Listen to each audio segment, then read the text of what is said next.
Good evening. Welcome back to the second round of the gold split here at VMS, the Virtual Motorsport Series Pro Series on Le Mans Ultimate. Round two of the championship takes place here at the Autodromo Enzo Edino Ferrari in Imola, Emilia-Romagna, Italy, which will be the host of our second round of the season. As you can see, Sector 1, high speed into the Tamburello chicane, then the second chicane of Villeneuve into Tosa, and then Sector 2, which includes Piratella and the fearsome Acqua Minerale. Sector 3 has the Variante Basso chicane and the final two corners of the track, Rivazza 1, Rivazza 2.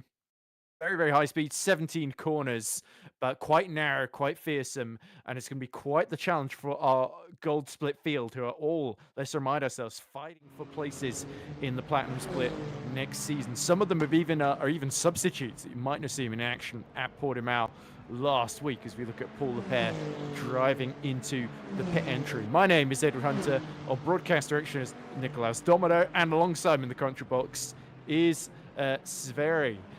So, Stevie, welcome back to VMS Gold Split. We saw quite a lot of action, as expected, in Fuji, with especially in Hypercar. It really became a fuel conservation race. Imola should be a little bit different, shouldn't it? We're expecting everybody to have to make one stop here, and that it's going to be very much a case of qualifying being really, really important, and then the races, there's going to be very, very few opportunities to overtake, so you've got to go for them when they open up. Yes, you really do. As you mentioned correctly, Imola is quite a different track compared to Fuji that we visited 2 weeks ago. Qualifying very important, very difficult to overtake here inside the classes respectively. Of course, GT3 being overtaken by Hypercar is a whole different story. But the narrow field, narrow track along with the traffic should make for a very interesting race with lots of close calls and hopefully not too many incidents.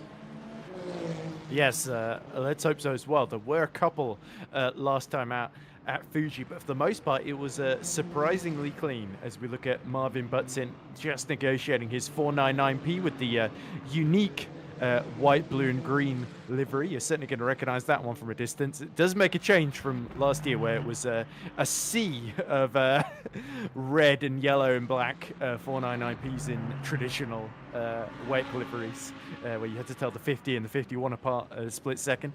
Not the case now, as we look at Manos Gerardis, who I don't believe we saw we did actually see him in action, didn't we, in the first round, but he didn't do especially well in Fuji, so he is back looking to give it another go in the number 10 Aston Martin Vantage. So obviously there were some quite surprising results there. There's Weisenberger, who's third in the GT3 Championship in his Aston Martin GT3 for Thomas Ange Sim Racing. And here is the full standings there, because Jacko Matries from Tatum eSports won by only a tenth of a second from Alexander Hanna in the Lamborghini. And we did talk to Hanna after that race, and he seemed, the British driver, just a little bit annoyed to miss out on victory by such a small margin after, again, it was such a fuel-sensitive race. Weisenberger was third. Then it was the two Lexuses of Valentin Barrier and our pole sitter last time, Alexandra Lay, in fifth. A lap down was Clement Arbois, with the top 10 being rounded up by John Baptiste Thomas, Marco Galetti, Julian Gurin, and Belchionetto, all in their Aston Martins. In Hypercar, Jacko Matries took the full score. He's another driver that got the fuel to last at the end.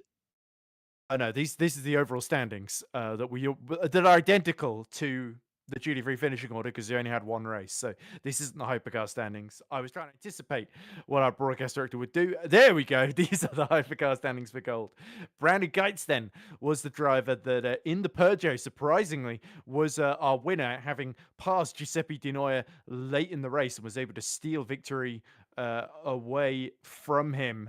And by 5.6 seconds as well. So it was a really, really shock victory, but a brilliant drive from Brandon Geitz. Johannes Price did lead on the road early on, but had to make the splash and dash late on, along with the likes of Leonardo Pisoni, Adam Zappler, returning from last season. Nicholas Ulrich as well was another driver that really lost out, and Lucas Kreuzer did finish seventh. We believe there might have been a penalty over Cruz's head that I think is being negotiated with the stewards at the moment. Mattia Di Campo finished 8th, with Marco Beltrami 9th, and Antonio Fedeli rounding out the top 10. So apart from our 2 Peugeots, all Ferraris featuring at the front in Fuji. Will that be the case here? We do have a couple of surprise packages there as we look at the Tatum eSports hypercar there. I believe that was I forget who's the Tatum eSports driver in Hypercar in gold. It's Bassani. It's Bassan, isn't it? Yeah, there we go. That's ringing a bell. This is the problem when you cover Platinum Split as well. You got to, because there's like 4 or 5 different Platinum Split Tatum eSports drivers, and I think only about 2 in the gold split. So, which doesn't make it easier. Matries and Bassan, of course. So there's Rick Van Earl, another of our Lamborghini drivers, but the only hypercar Lamborghini runner. And Rick Van Earl qualified pretty well, was in the top 6, top 5 for quite a lot of the race, but unfortunately he pit midway through, and that turned out to be the wrong strategy. He chewed through his virtual energy, and that put him at a disadvantage. He finished just outside the top 10 in, I believe, 13th position then. So he'll be hoping that he can get a better run today with the qualifying session about to follow. Anyway, I've been rambling quite a while, haven't I, Stevie? So I better let you do some of the talking then. So, of course, Imola, we're expecting qualifying to be quite close here, especially looking at Ulrich and Bassan, only less than a 10th apart at the end of this practice session in Hypercar then. But interestingly, Hannah, 2/10 clear of everybody in GD3 in that Lamborghini. We know Alexander Hannah is very, very quick, had a bit of drama at the start of Fuji, which delayed him, arguably prevented him from winning. He was so strong in those later stages. So he's got to be one of the favorites here, hasn't he? Yes, he has to be. Like you said, he performed very well in qualifying last time out in Fuji. Dropped back at the start to, I think, was around P7, but managed to claw its way back all the way up to P2, narrowly missing out on the win there by a 10th of a second, as we just saw. So I'm expecting quite good things from him in the Lamborghini. Of course, it's a home race for him in the Lambo, which is an Italian brand, I do think, right? If I'm not mistaken. No, it absolutely is. Yeah. Yeah. Ferrari, sometimes I get confused with Lamborghini. Yeah, exactly. So it is a home race. So hopefully he is able to perform well here in the Lambo, which isn't the favorite car for many drivers here. He's the only one. No, there's one other driver in the field, Luke Addison, also in the Lamborghini Huracan. So the 2 Lambos trying to take bring the battle towards the Aston Martin Vantages, who seem to be the favorite. Yeah, Lamborghini, of course, is owned by the Volkswagen Audi group as one of their subsidiary brands. So it's sort of in the same family as sort of Audi and Porsche. No Audis and Porsches in the field, of course, but worth just bringing it up then as we see Valentin Kalkov taking to the circuit. He's a driver that's kept his race number 44, but he's switched to the Ferrari 296. So he has taken the Luke Whitehead route. You can see there, translated that purple and black livery used before onto the 296 with the Swiss flag for Kalkov at the rear, meaning he's quite distinctive then. So he switched, he's a rare driver that switched away from the Vantage to the Ferrari, possibly, as I say, as a result of Luke Whitehead's heroics that he did last season, and also in the first round at Portimao, where he looked set to win before a game crash right as he exited the pits in the closing stages. A Cannon Mountain victory gave Marine Bessier his first victory in the Platinum Split in GD3, which is great for the Frenchman because he's a graduate of the Gold Split, won the Gold Split in the first season in GD3. So that's a feel-good story. It's a little bit like Gold Split is kind of our Formula 2 equivalent, if you see the Platinum Split as Formula 1 essentially. So well, like you mentioned, of course, the drivers can earn a promotion here as well towards the Platinum Split. So in that sense, it is very much a Formula 2 type championship this year. Yeah, and we have got the substitution system, so a lot of our front runners in gold will be chomping at the bit to fill in for any of our platinum runners that have to miss races. And you do think the likes of James Baldwin, Bono Huis, who do a lot of other sim racer commitments, can't really do every round. So there tends to be 1 or 2 little reserve spots in the grid that open up now as we run on board with Kalkov. And Stevie, he's about to do his first flying lap as he does the long run into the Tamburello chicane then. So talk us through it. Yes, he is hard on the brakes there, about 100 and 150 meters towards the left, and then the right. Very easy to lose the rear here with the amount of curb that you're taking. On towards the Variante Tamburello, that is, I believe, a very tricky corner here, where you're braking and turning in at the same time, which is not usually what you want to do. Very much a lot of curb there on the inside, and then up the hill on the brakes, and a very slow left-hander, which is the Variante Villeneuve. Towards the hill, towards the Tosa, I believe this is, turn 7. It is it the Tosa? Piratella, I believe, is this left-hander. Tosa was it is. I apologize. Because there's the house in the background. Yeah. There we go. I apologize. Down towards Acqua Minerali, which is, of course, probably the trickiest corner on this track. Very easy to lose the car here. Tuck it in. Oh, that's a lot of curb. A bit too much there. Almost hitting the gravel on the exit towards Variante Alta, turns 14 and 15. With the very high curbs here on both the inside, and the outside, which becomes the inside basically. Not trying to hit the gravel on the exit, but it looks fine right over there. Of course, with the small mistake in Acqua Minerali, that's not the greatest run for him so far. Down the hill, probably the trickiest braking zone on here. Very easy to run wide into the gravel here through the Rivazza corners. Early on the gas towards the main straight. Which there is a turn 19 there somewhere as well, Variante Bassa, but I'm not really sure if we count that one today as well. So the first time on the board for Kalkov, and it might have been a track limit for him because I'm not seeing it on the board just yet. So it is Matteo Di Bueno who sets the first time on the board with 1:44.2.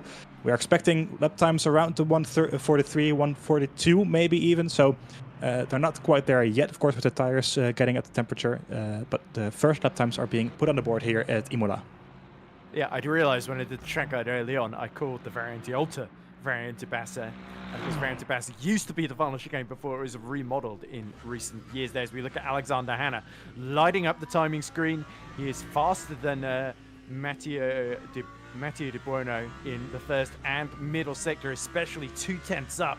So he's got really good confidence through the sort of high-speed direction changes. Cuts right to the inside over the green stuff, the AstroTurf, and towards the timing line. This is surely going to be the fastest. It is, as Alexander Hanna tops the time screen by 0.2 of a second. We did get an interesting comment in the chat from Osama Kanani, who I've commentated on in R Factor 2 Championships before. He says Addison is the favorite for the win. He is good at Imola, whereas Thomas Leyden says he thinks Valentin Barrier in the Lexus is a good shout-out for pole. Let's not forget Alexander Ley as well. In his Lexus was our pole sitter in Fuji too. So the Lexuses really came alive. Again, we still need to figure out what the plural of Lexus is, but I think it might just be Lexus. As we see Addison, who is slightly down in the middle sector, but has set a monster first sector in his Lamborghini Huracan. One corner, Rivazza 2 to go. He clobbers over the curve, gets a great exit here, and this is surely going to be very, very close to Hanna's time, if not faster. Yes, it should be coming up towards the start-finish straight. What is it going to be for the second Lamborghini? Oh. It is provisional pole for now. Thousands. Yes, ahead of Di Bueno, who narrowly got ahead of Hanna by, I'm saying narrowly, it's 0.3. As Vianney goes fastest in the Aston Martin with a 43.5. So the first really quick lap times are being set onto the board tonight. Yeah, Vianney had a difficult race at Fuji last time out as well. So great to see him pumping in an impressive first time. Manisha in the Corvette has gone 6th fastest, just behind Davide Canton. As we see Maciej Kuschik in the BMW, the sole BMW in the field, who had a pretty decent run. I say a decent run. He actually finished well outside the points and I think retired at Fuji. He was going well until he retired at Fuji. He has gone 7th fastest, just behind Canton. And now here comes Barrier starting his first flying lap. Now the Lexus seemed to be really good over a single lap, and it is one of the newest cars added into the game. So maybe there's a sense that the BOP has been quite kind to it so far, and that might be adjusted. Ley has also gone fastest by nearly 0.3 over Alexander Hanna there. So that again is quite an ominous sign here. I would not be surprised if the two Lexus cars end up being the favorites for pole throughout the gold split field across this season. But come the races, it's a very, very different story, it seems, so far. It does. It really does. Alexander Ley, of course, taking pole position last week as well, if I'm not mistaken. So Did again get swallowed up by the pack, of course. So. He did, yes. So it's like you mentioned very correctly. The race pace doesn't seem to be there quite yet for the Lexus cars, but perhaps with the track being quite difficult to overtake, it might be a different story today as we see him clattering over the curbs there, barely touching the track limits. I think it was. Is he backing off? No, I don't think he is. No, so I think he's just right with the track limits there as Manisha in the Corvette goes second even. So great performance by him, who is the only Corvette. I did say Lexus, didn't I? In the Corvette, it is. I think you said Corvette the first time as well. So Artem Manisha is definitely going to thank you for that. But Valentin Barrier on a personal best, down in 18th at the moment with about 2 minutes left in this qualifying session then. So this is crunch time for our GT3 field before the hypercars come out with 10 minutes to go. The clock ends with 15 minutes to go, of course, in our GT3 qualifying. Barrier, not actually a clean lap, as you correctly pointed out then. So this is the one that's really going to have to count. So the pressure is on Barrier. A couple of people's favorite for pole, but he is very much up against it. He might only have one flying run as we cut to Jean-Baptiste Thomas down in 15th. In his Aston Martin. Yeah, so all the pressure is on him, as I just saw that Alexander Ley actually improved on his professional lap time. So it's a 42.6 now, 4/10 clear of Manisha. So Alexander Ley still the only driver who managed to put a 42 on the board. Looking down the field, Alexander Hanna is still in P4, almost 6 cents down, as we see Vianney backing down even, so probably some track limits there. Not a great second sector for him as well, so probably gearing up to get one final lap in today, as we are. Meanwhile, I'm trying to look where Thomas is ending up. I don't think it was an improvement for him this time around either. Matteo De Bueno, currently in P3, is gearing up for another lap as well. This will be the final run for the GT3 drivers. Something that we have noticed in the past races is that those tires really do seem to work best around the second or third lap, and after that, the performance really does drop quite a bit. So I'm doubtful if we're going to see any very jump up performances right here, or some very clear, amazing lap times. But well, we just have to wait and see what happens here. Alexander Hanna is finishing up another lap, but I think it's the track limits in Sector 1, because I'm not seeing any sector times on the board. So he's got 20 seconds left, isn't he? If he can get another run in, Hanna, he might have a chance. There was a poll just taken, actually, 4 minutes ago. Who will take LMGT3 pole?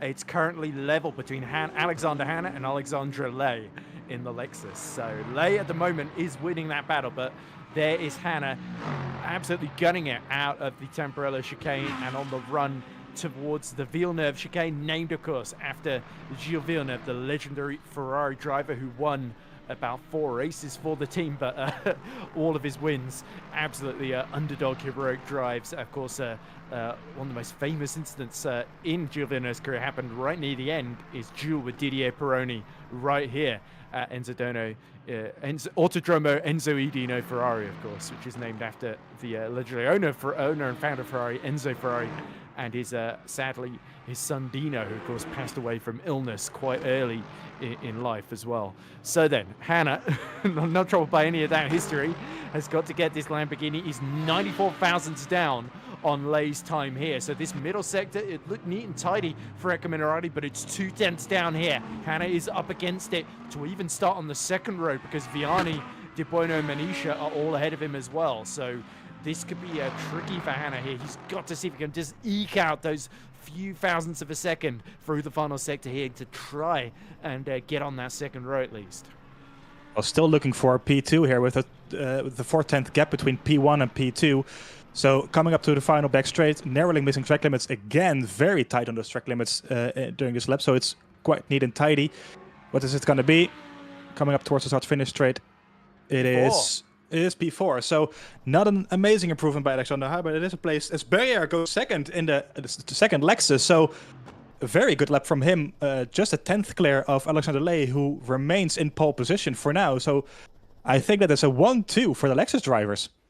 It It is, and that is exactly what we saw in Fuji as well. But Valentin Barrier, very nearly what we saw. I think somebody did get in between Lay and Barrier last time out. But yeah, Barrier had one clean run right at the end of the session. He left that extremely late and was only a tenth shy of Lay's best effort, 142.679, and that is the pole time. So it is an all Lexus front row with Manisha in the Corvette rounding at the top three. Our first Aston Martin is De Buono in the black, baby blue and pink Aston, which is quite a distinctive livery. Love that from Matteo De Buono.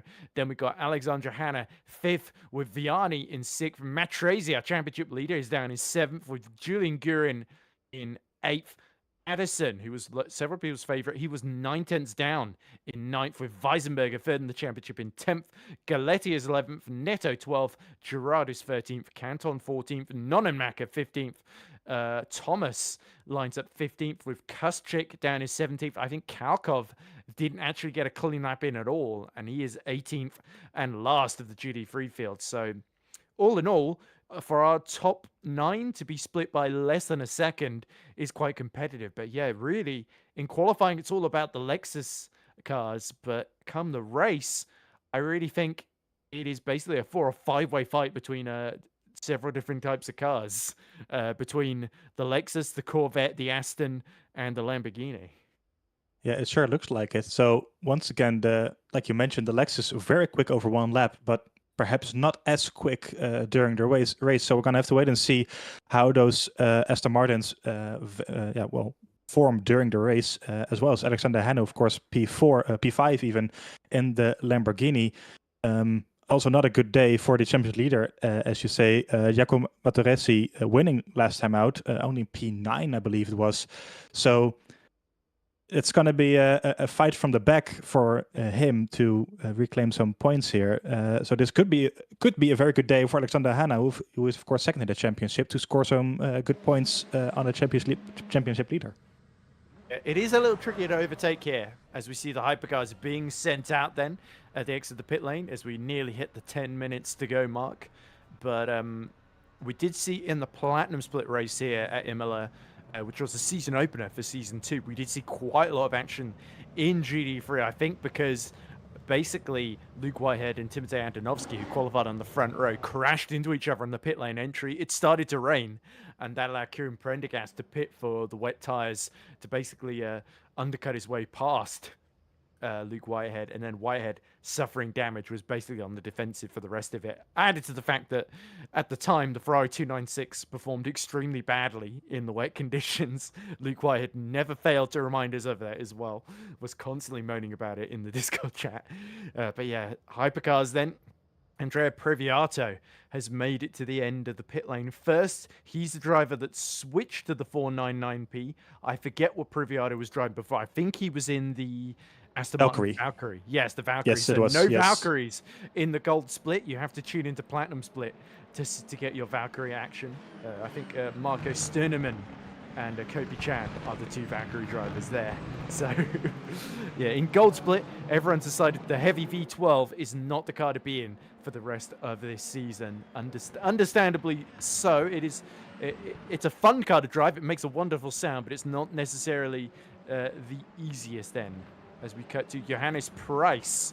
Now remember, Price was leading, fighting a cruiser for the lead for quite a long while in Fuji, but while they were fighting each other, they were using up their fuel and virtual energy, and that ended up costing them essentially in the end, with having to make late splash and dash stops. Price was at least able to get into P3, but Cruiser was the big loser. And he also, remember, as he crossed the line, had a wheel failure, so he's kind of lucky in that sense that it didn't happen to him before the end of the race, rather than just as he was finishing. But yeah, Bassan looking also quite intent here after a pretty tricky opener, wasn't he? He finished 16th.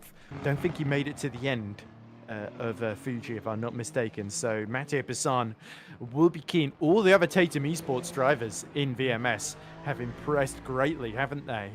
When you look at GD3, they've got, they've got Matriès, of course, leading the championship here in gold. In Platinum Split, they've got the reigning champion, Fabio Grigoletto.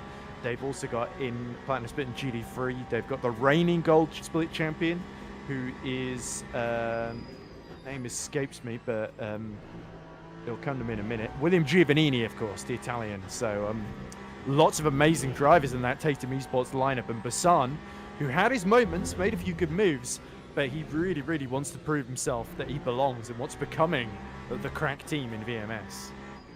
Yeah, it looks like it. So he was the last of the finishers last time out in P12, I think it was. No, that's P15 even. So a day to forget for him. So hopefully he can perform a little bit better here in Italy today. Interesting to note is that we have two other drivers who also switched cars, Lapierre and Cruiser, who both switched away from the Ferrari 499P and both switched to the BMW M Hybrid. So an interesting move from them. Of course, the Ferrari seems to be the most the highest performing cars here in this current BOP as it is. But both of them deciding to switch to BMW, maybe inspired by Michi Hoyer in the Platinum Split, of course, who drives the BMW. So interesting to see how those two will perform in the car. Yeah, and of course, Jene Simoncic, who was running top 6, top 7 in Platinum Split when unfortunately got taken out by a GD3 car. We'll spare his blushes. It was a bit of an incident where Simoncic was trying to go off track to overtake, tried to rejoin, and the GD3 wasn't particularly compliant. As we see, Brandon Geitz, our championship leader, set the fastest flying lap so far, 129.67. I think that was the first time on the board then. But yeah, Geitz is clearly being a statement of intent out there. But here comes Rick Van Earl, the Dutchman, towards the line. What's it going to be for the man who impressed quite a bit last time out? He is 5th then, but it is Cruiser immediately showing some pace in the BMW by setting a lap time 71 thousandths quicker than our championship leader. And Lucas Cruiser, after missing out last time out, seems very, very intent on proving himself. But here comes Basan. He is going even faster in the Ferrari, and that is pole position by 52 thousandths of a second. So tight margins at the top of Hypercar. But that is exactly what Tatum eSports were hoping to see. Here comes his teammate, Leonardo Personi, also looking to light up the timing screens with a purple Versec. Yeah, so tight stuff for now, as the top 8 is covered by 0.4 of a second, even less so. As we're following Leonardo Passoni through the final 2 corners, the Rivazza, up towards the main straight, and looking very good, especially in the first sector, 41 thousandths of a second quicker than Basan. Let's see what he can put on the board. It is P1 for now, so by 19 thousandths of a second, Passoni goes provisional pole with a 21.529, so very good stuff by him. So that is a 1-2 for the team at the moment, I believe. So great stuff from him. So it is a Ferrari 1-2 at the moment, as we see Nicolas Ulrich in the Toyota coming over the line as well. Let's see what he can put down. It is 30.3, so it stays in P12 for now. But the top 10 covered by 0.5 of a second. It is very tight stuff again from the hypercars here, as we saw some time ago in the bronze split. I believe it was covered by 0.3, the top 5. So it's great stuff again here by these drivers. As Andre Previato goes quicker still in the first sector, 48 thousandths of a second quicker than Beltram, who goes even quicker than Dionia now in P2, and as I'm saying it, Basan goes even quicker by 29.2. So these drivers are leaving nothing on the table so far. It's Previato, I think there was track limits there coming through Acqua Minerali, but some really quick lap times being put on the board here.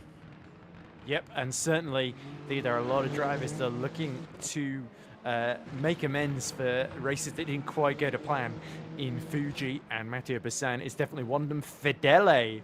So that is Antonio Fedele. So I was going to say, it seems very, very even in terms of the manufacturers. Lucas Cruiser launches the BMW M Hybrid V8 over the curbs at the Variante Alta there, desperately trying to find those little bits of lap time to get him onto the second row, back in the hunt for pole position. Then 3.5 minutes or so left to go in qualifying here, and Cruiser here is very much on the hunt. He is a former pole sitter in this category as well in a Toyota, so he's certainly had his fair share of hopping around the different hypercars. It's interesting that a couple of guys going for the Toyota, because I was watching the video that James Baldwin did of the final race of season 2. As we see Beltrami He was on an amazing lap, and he has absolutely dipped it into the gravel at Variante Alta here. On turn-in, does he just get too much curb? Oh, is it the second part here? No? Okay, all neat and tidy for Variante Alta, so it must be into Rivazza, where he just dips a wheel onto the gravel and grass and completely loses it here. To the outside. No, this locks the rear brakes. Oh, that is so unfortunate for the man in the number 99 Ferrari. Yeah, that looked like a very quick lap from Marco Beltram, who was on for a provisional pole there with 2 purple sectors. So he has 2 minutes and 49 seconds to go to set a quicker lap time still, as we see Matteo De Campo also going very quickly with a purple sector 1. 2 tenths down in sector 2 though, so what is it going to be? P10 currently, and he's up to P7 with a 21.6. So only 4 tenths down on Bassan as he sets the exact same lap time as Cruiser, who is currently in P6 in the BMW, as Bassan is still in P1 with Passoni now in P2, 1 tenth down on him. So once again, very tight stuff from these drivers, as the top 14 is now covered by 1 second. This is insanely close. Every tiny mistake can cost you 3 places easily with the very close gaps that we have here. See some drivers finishing their laps. Marco Beltram on another great lap here, 48 thousandths down in the second sector, with another purple sector 1 coming down to Rivazza. Well, this could be very a good tricky, lap then. It could be, yes. He turns in, and Marco Beltram, this time the rear brakes behave themselves on that Tatum Restec eSports car. Towards the timing beam he comes. He sees his teammate going into the pits. 90 seconds left on the clock. Beltrame knows this could be a big opportunity for pole, and he takes it by 8 thousandths of a second from his teammate Bassana's Passoni in the third of our Tatum eSports Hypercar. So this is the advantage. But I think Sony was 4th last time out, ahead of Adam Zappler in the race at Fuji as well. So he is probably their best hope at the moment in the championship. There's still quite a way to go. They are looking to lock out the first 3 positions here, and into the pit lanes Passoni comes. He knows that final sector was not up to scratch. Matteo Di Campo starts what should be his final flying lap then. So let's see if he can get further into the top 10 here. At least at a start in 6th or 7th, I think, would be what he would be aiming for in that Ferrari there. As we see, it's definitely 499Ps all locking out the top 4, although Ulrich, I think, has gone 3rd, and he is in the Toyota GR10. So the 999 yes. Nicolas Ulrich. Is that Nicolas Ulrich, or is it his teammate Moritz yes. Ulrich? It's Nicolas Ulrich in the Toyota GR110. 0110. Oh, a little bit of grass for the Campo as we look at Moritz Ulrich, who is in 3rd. It is Moritz, actually. So it is still 499Ps, all in the top 4. You have to go down to Price in 5th to see the first Peugeot. Then it's Fidele, and then Gates in the upper Peugeot, our championship leader, in 7th at the moment. That would be quite a lot of work for him to do at a circuit where it's a little bit tricky to overtake, especially in hypercars in the dry. Ulrich cannot go any faster. 3rd will be the best he can get out of qualifying here. Lucas Cruiser towards the line. He gets up to 6th in the BMW. A good late effort there, but 2 tenths off pole position. Is anybody else going faster? Can anybody hold a candle to Beltrame? Price, he is up to 3rd and only 40 thousandths off a pole, so a great final effort there. But onto the second row it is for him and Moritz Ulrich. Yeah, it does seem that the Ferrari has some performance over the rest of the cars here, as we are following Brendan Guides in the second Peugeot, that is. So not a amazing first sector, but still some room to improve here. Currently P8, 2.5 tenths down on the provisional pole lap time set by Beltram. So it does seem like as well, to no surprise to us all, the Ferrari is a bit quicker here than the other cars. But you know, as we saw in the last race, Peugeot taking the win there at Fuji. So anything can happen during the race. Of course, it's no guarantee that those cars will be quick during the race. It is, yes, it is a purple second sector. So great stuff from the Peugeot here. Brendan Gaitsu is our championship leader, I believe. So taking the win last time out in Fuji. It is. On a great lap here. Oh, and he loses the rear. Gone! He's done almost exactly what Beltrame did. At least he kept it out of the gravel, but that was a surefire top 4, top 5 lap that has gotten away from him. Look, he was 18 thousandths quicker in that middle sector, and he's actually lost a position, I believe, because we see, I think, is that somebody else has gone. I think Beltrame may have gone even faster here. I think it's actually Pisoni who's gotten ahead of him into 5th position there. So there we go. You can just see the rear hanging out there. And again, it was just the rear brakes locking exactly when he didn't need it. We have seen a Peugeot on pole at this circuit before in Platinum Split in the hands of was it Jene Simic or was it Joe McCauley? It was one of the two, I think, that got pole position. But yeah, either way, that's not what we're seeing today. And the grid, I believe, is ready. So shall we take a brief look through our a good 38 grid starting grid. So Marco Beltrame starts on pole position for his teammate Mario Bassan. Then it's the third Tatum eSports driver of Moritz Ulrich, of course, got up to third with Johannes Price on the second row alongside him. Then it's the third Tatum eSports of Pisoni in 5th with Lucas Cruz's late effort. Means he starts 6th on the grid. Row 4 is Antonio Fidele and Brandon Geitz, we just saw messing up on that final run. How much will he come to rue that? Giuseppe Di Noia is 9th on the grid with Matteo Di Campo alongside him. Di Noia 2nd in the championship, let's not forget. Rick Van Earl in the Lamborghini SC63 starts 11th with Marvin Butson alongside him on row 6. Row 7 is Andrea Priviato with Nicolas Ulrich, the second of our Ulrichs, in 14th on row 7. Row 8 is Olivier Demoliens, who makes up the rear of the Hypercar field, but it's Aslan Drelay for the second race in a row that takes pole in GD3s with Valentin Barrier alongside him. Artyom Manisha gets the Corvette up to 3rd. On row 10, it's Matteo De Buono with Alexander Hanna, second last time out. He starts on 20th overall with Nico Viani and Jaco Matres, our championship leader, on row 11. Julian Gurin and Luke Anderson make up row 12. What can Luke Anderson do in his first appearance this season? Row 13, Julian Weisenberger, 3rd in the championship, with Marco Galetti for close company in the other Aston. Then it's Belchior Neto and Maz Gerardis making up row 14. Finally, row 15 will be Davide Canton and Eric Nonenmacher. I think actually we do have another row, don't we? John Baptiste Thomas and Maciej Kuszczyk. And I think behind them should be nobody. So yes, Kuszczyk bringing up the rear. I could have sworn it was Kalkov at the very back, having not set a time. But I think he might be starting, he might not be. We'll see. Maybe he had other commitments, but we'll see who shows up on the grid and assume that is your lot. But yeah, there we go. Nearly 40 drivers then. So good to see even more drivers taking part compared to our first round at Fuji. So the competition at the very, very top in both classes is going to be very, very close, especially in Hypercar. Will the Lexus cars of Lay and Barrier work together? Will Valentin Barrier live up to his last name and block Manisha De Bueno and Hannah from making any attacks on Lay? Or do you think it'll be every Lexus for himself at the start here? Honestly, I can see some team play going on here, but I think after turn 1, it's everybody for himself. Everybody wants to take a win here, of course, after, for some drivers, a disappointing Fuji race. So I think it's going to be very exciting, and I think nobody's going to leave an inch on the track here for one another. So I did see Kalkov on the grid just now, just behind, that was Kaspicic in P18, I believe, for the GT3 field. So he is on the grid. There you go, Valentin Kalkov. So he is taking part in this race today. Yep, there we go. Sorry about that. If you have been mumbling, it's because I was trying to have a conversation with someone. I forgot to mute myself.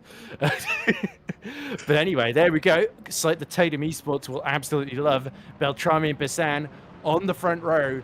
And it's a similar case in GD3, isn't it, with the Lexus cars looking to lock out the front row and control the start here.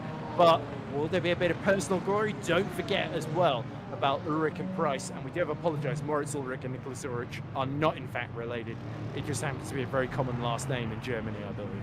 So then, our second round of the season in the Gold Split at Imola about to get underway, and who is going to make it into Tamburello first in the Hypercar field? It's going to be Beltrame on the right-hand side, Bassan on the left, which of the white and purple Tatum eSports is going to nail the start here. We are underway at Imola as you see De Campo going to the middle of the road behind them, as now we see Ulrich defending from Price and Cruiser on the run into turn one. Cruiser already up to fifth, but it's Beltrami up the inside that keeps Matteo Bassan behind him as you see, oh, big crash in the back. I think one of the Toyotas was in the wall, but in GD3, Lay leads barrier. There we go, it's Sobers once more has had the first lap from hell, but look at this barrier. He's positioned himself up the inside into Villeneuve here, and that could leave him vulnerable to Manisha, who has a little nibble up the inside into that second chicane. And now De Buono in the bright pink Aston fancies a run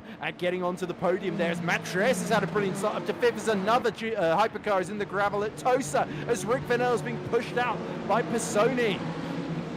Yes, losing out there on the Dionia, it is in the number 50 Ferrari is around. Ooh. Trying to go around. It's two cars into Aqua Minerale doesn't work, guys. They should know that.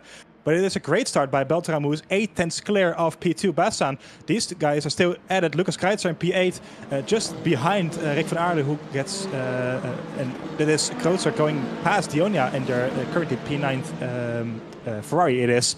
Meanwhile, this is Demolier in P16, as that is... It is, yes. Out of the race. So what's happened to him? He switched to the Ferrari 296 and his race is over for the first lap. He goes a bit wide through Piratella, downhill towards Aqua Minerale for the first time. You can see there's the number 96 Aston right in front of him. And then he just comes to a dead stop at a quite dangerous part of the circuit, number 42. So yeah, Nonemaker, I think, reversing there. I think he's had some sort of technical failure that has ruled him out. That's bitter disappointment from the man who we saw competing here last season. Look at this, though. The two Peugeots are trying to get onto the podium here. Right behind Matteo Bassan is Johannes Price and championship leader Brandon Geitz, who's gone from 8th to 5th and overtaken Cruiser at the start here. Yeah, great stuff from Geitz, and Ulrich is actually has gotten past Bassan, currently in P2, with a ginormous gap behind Beltram, who's 2.5 seconds clear already. As we can see at the settings, Sobers did DNF, unfortunately, to that incident into turn one. So he's going no further, unfortunately, in the second Toyota. So great stuff from Ulrich, who is up into P2, starting in P3. And as you mentioned, Geitz starting in P8. A bit disappointing for him as a championship leader, all the way up into P5, hunting down his teammate Price, who is currently in P4. As we see, Cruiser, I think, that was going a bit wide there. Rick van Aarle and Leonardo Passoni going side by side once again, going towards the Rivazza there. The final two corners of this track, Passoni currently has settled down for P7, that is, Rick van Aarle in P6. So great stuff from Van Aarle. Yeah, exactly. I was going to say Van Aerle's gone up from 11th all the way up to 6th then. So you said when he was losing a couple of positions that he was having a bit of a tough start. He's actually had an amazing getaway, much like we saw at Fuji. But the big question is how much virtual energy is used and can he maintain that as this hour-long sprint race continues then, as we cut back to GD3s, comparatively more leisurely at the front with the two Lexus cars, Lay, Barrier, and then Manisha, De Buono, Vianney, all in the same positions where they started. Matrese, I think, has gotten up to 6th, just ahead. I think Weisenberger actually has made a good getaway to get up to P7 and put pressure on Matrese. It is Hanna who had a disaster, actually. He's down in P17. So losing 12 positions, starting at P5, so not a great start from him. Yeah, and that is bad news for the man second in the GD3 standings at the moment. So this is great news for Lay and Barrier, who are looking to take full advantage, 4th and 5th in the standings. And don't forget Manisha as well, who I don't think lasted very long, was our first retirement, I believe, at Fuji. He is absolutely having a brilliant start to this one as we cut to the battle for 14th in Hypercar between Previato and Marvin Butsin. Previato had a bit of a messy qualifying, didn't he? Is now trying to make up ground as they are both behind the purple Toyota is that Nicholas Ulrich just in front of them? It is. There we go. I'm starting to get a hang of all these custom liveries now, aren't I? Just after one round of completely messing them up. But yeah, this is a interesting little fight, but it is outside of the points paying positions at the moment. You can see the second BMW Paul Lepere is ahead of all of them as well, fighting in 12th position as we look at Nico Vianney and our championship leader Matriès. So Vianney, who's had a great qualifying, has now got to hold back one of our top GT3 drivers, Matrese, who won so narrowly in Fuji. He is going to have to do a big defensive job here. Yes, he does. So Matrese trying to climb up those positions that he lost during qualifying. I believe started all the way down into P9 or somewhere around that. So trying to get those positions back, currently P6, so already 3 positions gained. Meanwhile, Di Noia and Passoni going at it through. This is Piratella coming up towards Acqua Minerali, the 2 Ferrari drivers. Well, 3 Ferrari drivers and a BMW in front, which they're not quite used to, I don't think, in a championship. Of course, the 2 BMWs having joined this race with Cruiser and Lapierre switching from the Ferraris. So they have to stare at the rear wing of the BMW coming through Variante Alta. So great stuff from Cruiser currently to holding them up. Gonna have to wait and see how these BMWs perform during the race.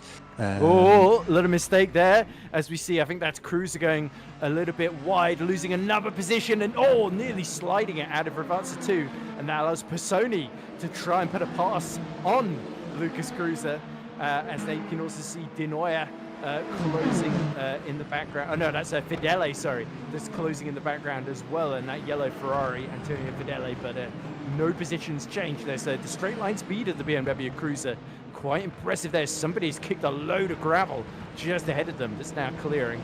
But a pretty action-packed start, and it's Cruiser who's the big loser, I think, in his opening couple of laps from 6th on the grid, or 5th at the start. He's now down to 8th. But up front, it is still Beltrami pulling a gap to Ulrich, and Ley and Barrier still closely bunched together, our top 3 in GT3, with De Bono now starting to lose a little bit of ground then. So I'm going to very, very quickly leave for dinner. And Stevie, I'm going to leave the broadcast in your very, very capable hands, and hopefully I'll be back in the next 10 minutes or so. Yes, I'll see you around in a couple of minutes as we are looking at the battle for P1 in GT3 between Alexander Ley and Valentin Berrier, both in the Lexus car, the oldest GT3 car in real life, but of course the youngest GT3 car in LMU. So quite new, but for now they seem to be performing quite well. Not really what we expected after the race in Fuji, where the Lexus cars seem to lack a little bit of pace. I did see someone notice in the YouTube chat actually that the Lexus has some good race pace as well. So hopefully they can continue extending the lead to Manisha behind as we're looking to Marco Galetti and Manos Gerardis for the fight in P10, the final points paying position tonight, both in the Aston Martin Vantage. Sometimes I struggle between Vantage, somewhere in between, so let's make it Vantage and then we're all clear. Great stuff from these guys coming up towards Acqua Minerali, the trickiest corner here. Very easy to make a mistake, as we saw earlier with the purple Ferrari. I think that's going to be a connection issue for him. As his teammate Valentin, well, not his teammate, but the fellow Ferrari 296 driver Valentin Kalkov is still all the way down the field, unfortunately. So these 2 drivers here hanging on. Well, it's Galetti trying to hang on for P10 here, coming up to the Rivazza, the final 2 corners of this track, trying to keep Gerardis behind him, the fellow Aston Martin driver for P10, which is the final point here. Galetti currently in, let's check in what position he is in the championship.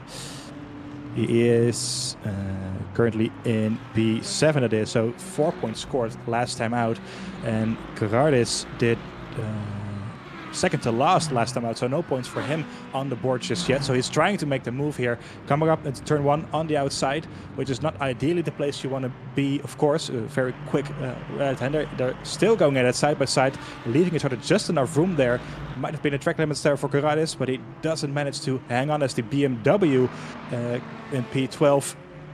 Apologies, the third Aston Martin in P12 was hanging on as well. So close fighting between these 3 cars, between the number 10, 11 and 12 cars. So 12 is Davide Canton there, followed by Maciej Kapcic in P12 in the, that is the BMW if I'm not mistaken. So first BMW in P12 and LMGT3 at the moment.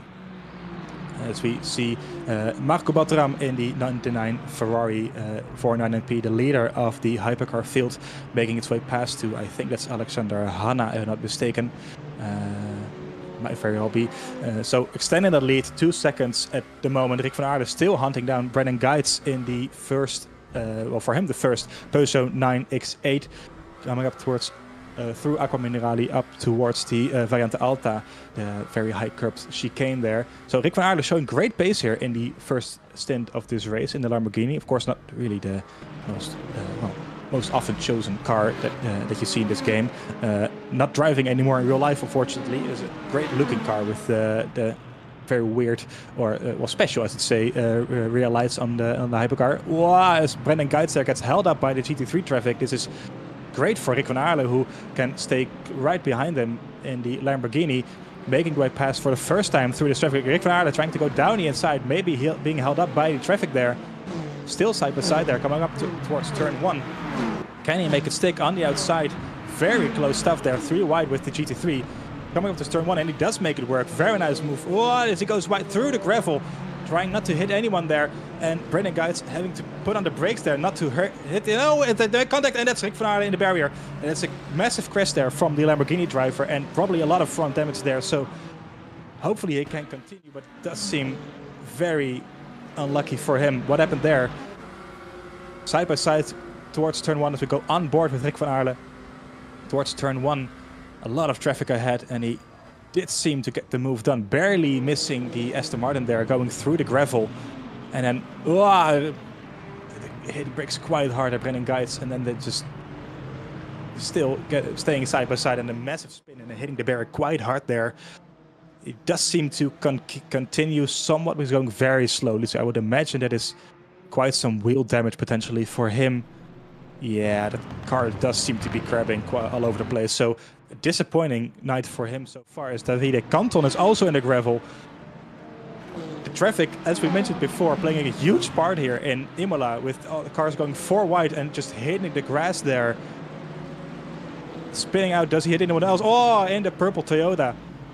That is very unfortunate, because just gets intercepted there by Davide Canton. Nowhere to go, really. So that is a DNF for Canton. It is, yes, it is a DNF with Nolamacher also in the pit lane. This is Olivier Demolly, who got intercepted there by the Aston Martin, so he can continue for now. Does he go to the pits for damages? We'll find out later on. Bassoni still following Brendan Guides, who got away unscathed there from the incident with Rick van Aarle. It seems maybe he lost on pace eventually in the long run, but we'll find out as he manages to get the Aston Martin in between him and Bassoni there. Matteo De Campo following closely currently in P9 with the 51 Ferrari. These cars still very following each other very closely here. 13 minutes into this race. Of course, it's only an hour, so very much a sprint race for these cars, but the gaps are, well, at least from the P1 and P2 have managed to create a gap, a little bit of a gap, but the other cars still very following each other very closely. So trying to make their way through the traffic as the Guides gets held up there again by the Lexus. That is barrier, I think, the P2 Lexus. So Brendan Guides get a it is, yes, so that is the Lee right in front, as we see. That is Hanna, I think, in the pit lane. So also retirement for Alexander Hanna. Very disappointing for him. Of course, second in the championship. So no points for him on the board today. Very disappointing, as Bassoni has made its way past Brendan Guides, who got held up massively there by barrier in the second Lexus in LMGT3. So traffic not really playing in the favor of Brendan Guides here in the first Peugeot. Under threat here by Matteo De Campo in the currently 9th placed Ferrari. Can he make a move down into turn 1? No traffic this time, so it should be a lot easier to get the move done around the outside. He goes for it, keeps it on the road, and it's a very nice move, I was going to say, but the guy gets back at him, still side by side there, towards turn 1, 2, and 3. Up to Variante Villeneuve, all the way to Tosa, still side by side, but finally De Campo gets ahead. He goes a little bit wide. Brendan Guides down the outside as they're wheel banging. Oh, and De Campo now hits the wall again. So Brendan Guides involved in 2 accidents, followed Junger very closely, and De Campo in the wall, losing 8th place there, and currently in P12 as he tries not to hit the leading LMGT3 cars. Side by side here. This is Variante Villeneuve. Apologies, this is towards Variante Villeneuve. So very quick left and right hander. So we're trying to get the right onboard. There we go. Brendan Guides on the outside here, and it is, he tries to stay on the middle of the track as much as possible. Not really sure if he left enough space there. That is up for the stewards to debate, of course. I'm not gonna get in between that as we look at the overall standings in Hypercar. It is Brendan Guides currently in P9, following Antonio Fedeli in P8. Sobers, Van Aerle and Ulrich are DNFs tonight already, so disappointing for them to not finish the race and DNFing within 15 minutes of it as well. So not what they would have hoped for. Overall look at the LMGT3 field. Canton a DNF and Nonnemacher 7 laps down, so in the pit lane, but probably also a DNF. He is not coming back from that, I don't think. As this is Julian Weisenberger being followed by Julian Guerin, both in the Aston Martin Vantage, finishing their laps. And it is the Corvette, I think. No, that is a Lamborghini of Edison in P9, following behind 6/10. There you have him. So one Lamborghini still going strong in P9 with Alexander Hanna. He is still driving, actually, so I spoke too early with claiming he was a DNF, but he is still down in 16th, so not the day that he would have hoped for. 8/10 down, Jean-Baptiste Thomas in the Aston Martin. Hanna trying to claim some positions here, trying to climb up back into potentially the top 10, but it's going to be very difficult for him, of course. P5 in the Hypercar field, Lucas Krautzer in the BMW, holding off Bassoni still in the the sixth place Ferrari. So great stuff from Krautzer. So we might have made a little bit of a mistake here. This is one of the Ferraris. It seems like a disconnect there for one of the Ferraris. That is, I think, Olivier Demoulin. I think it was.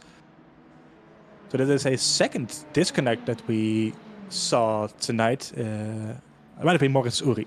Yes, there we go. So Ulrich DNFing there as well because of technical issues. So that's the second one that we've seen tonight, which is quite disappointing for them. Meanwhile, Beltram still in the lead, 4.5 seconds ahead of Basson, who is ahead of Price, who is ahead of Dionia and Kreutzer in P5 now in the BMW. So great stuff from him. So the BMW keeping the Ferraris honest so far. GT3, it is a bit more calmed down at the moment as Lee still in the lead in the Lexus, followed by Barrier in the second place Lexus. There we go. There we have the general, the overall standings with Manisha in the Corvette still in P3. So great stuff from him in the only Corvette in the field tonight. Di Bueno, the first Aston Martin in P4, followed by Vianney in P5. Materesi, the championship leader in P6, and Weisenberger, the third place championship in the championship in P7. So they're both scoring some points compared to Alexander Hanna, who's down in P16, as I mentioned, but they're losing out big time on Valentin Barrier and Alexander Lee, who are P4 and P5 in the championship. So they're scoring some good points here and are potentially looking to, get into the lead of the championship even here. So we'll figure out at the end of the race, of course, where everybody stands. As we see a spin there of Paul Lapierre in the second BMW. Let's see at the replay what happened there. We're trying to... There we go, as we're trying to get on board with the BMW driver. Of course, the LMU system not always working with us, unfortunately. We saw a brief moment that he went through the gravel there, so I think that is might have been a mistake from him there, or getting caught up in the traffic. Unfortunately, we'll never know. That is LMU, unfortunately, not really working with us tonight. But it's been for him nonetheless, so not a great move from him. Of course, he switched as well from the Ferrari 499P Lapierre, that is, to the BMW M Hybrid, so maybe getting used to the car as well. It should be a very nice car to drive, the BMW. Very nice handling of compared to the other hypercars, but we'll never know, unfortunately. Nico Vianney in P5 being followed closely by Jaco Materesi in P6. So these two drivers going at it into turn 1, both in the Aston Martin. Materesi trying to claim some positions here, climbing towards the front, trying to score some points for his championship lead, which is very much under threat by the two Lexus drivers here.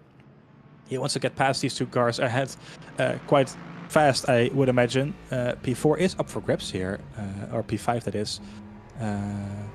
Yes, so De Bueno is 1 second ahead of Vianney. So getting past Vianney, and he might have a chance to get Bueno relatively quickly as well. So could be a P4 for him rather soon.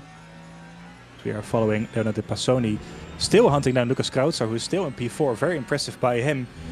The left side of your screen, you can see the virtual energy of these cars. Notably, 2 cars having short field, Fedeli and the Campo, which is a strategy that we have seen last Friday in the silver split, as well as Krautzer goes sliding there on the exits. Another great run for him. Passoni 2.5 stands down here. Can he get the move done down the hill? This is not ideally a place you want to go for a move, so he slots in behind for now in the number 66 Ferrari. Because Krautzer having his hands full with the Ferrari, not trying to make any mistakes. Still a little slide there from him up the hill as well. Passoni potentially going for a move here down the inside. He's taking a look, but not going for it right away. So interesting to see that 2 Ferraris, I think that was short field actually at the beginning of this race. So some strategy going on there potentially, as I'm getting notified that my ever competent co-host Edward is back, I think. You're not wrong. I mean, ever competent is maybe a bit pushing it, but I'm certainly charismatic.